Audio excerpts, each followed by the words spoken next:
আসসালামু আলাইকুম ও রহমতুল্লাহি ও বরকাতুহু। প্রিয় বন্ধুগণ, আশা করছি আপনারা সকলেই ভালো আছেন। আমিও আল্লাহর মেহেরবানিতে খুবই ভালো আছি।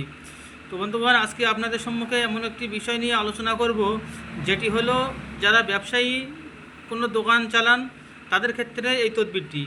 তো আপনারা দেখতে পাচ্ছেন যে দোকানে বস্তু বেশি বিক্রি হওয়ার তদবির। আপনি দোকান খুলে বসে আছেন, কোনো কাস্টমার নেই, আপনি ব্যবসা করছেন কিন্তু পয়সা কড়ি কোনো সাইড হচ্ছে না, প্রফিট হচ্ছে না, আপনি কিছুই বুঝতে পারছেন না ব্যবসা করে কী হচ্ছে না হচ্ছে। সেক্ষেত্রে আপনাদেরকে করণীয় দায়িত্ব আর কর্তব্য আমি আপনাদেরকে দেখিয়ে দেব। স্পষ্ট ভাষায় আপনারা দেখতে পাচ্ছেন এখানে লেখা রয়েছে কোরআন শরীফের একটি আয়াত। এই আয়াতটা আপনাদেরকে লিখতে হবে। তো দেখতে পাচ্ছেন এখানে কোরআন শরীফের আয়াত, ইন্নাল্লাহা আশতারা মিনাল মুমিনিনা আনফুসাহুম ওয়া আমওয়ালাহুম বিআন্না লাহুমুল জান্নাহ ইউকাতিলুনা ফি সাবিলিল্লাহি ফায়াকতুলুনা ওয়া ইউকতালুন ওয়া'দান আলাইহি হাক্কান ফিত তাওরাতি ওয়াল ইনজিলি ওয়াল কুরআন ওয়া মান আওফা বিআহদিহি মিনাল্লাহি ফাস্তাবশিরু বিবাইইকুমুল্লাযী বায়া'তুম বিহি ওয়া যালিকা হুয়াল ফাওজুল আযীম। এই যে আয়াত কোরআন শরীফের 11 পারায় রয়েছে। তো এই আয়াতটা আপনাদেরকে সুন্দরভাবে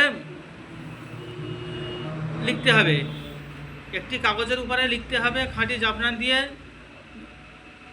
লেখার পরে এই তাবিজটি আপনাদের দোকানের চারকোনায় ঝুলিয়ে দিতে হবে। দেখতে পাবে ইনশাআল্লাহ আমার আল্লাহ পাকের যদি দয়া হয়, মায়া হয়, করুণা হয়, অবশ্যই আপনাদের দোকানে বেচাকেনা হতে বাধ্য, প্রফিট হতে অবশ্যই বাধ্য। কারণ কোরআন শরীফের আয়াত কোনোদিন মিথ্যা হতে পারে না, ভুল হতে পারে না। তো আপনার নিয়তের ভিতরে যদি স্বচ্ছতা পরিচ্ছন্নতা থাকে, আপনার নিয়ত যদি ভালো থাকে, আপনার উদ্দেশ্য যদি ভালো থাকে, তাহলে নিঃসন্দেহে আপনারা এই কাজটুকু করুন।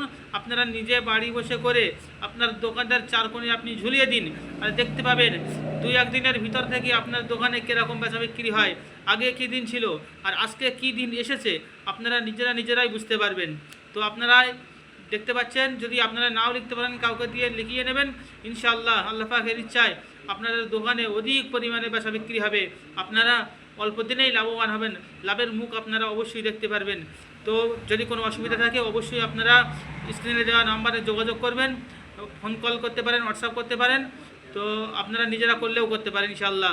আসসালামু আলাইকুম ওয়া রাহমাতুল্লাহি ওয়া বারাকাতুহু।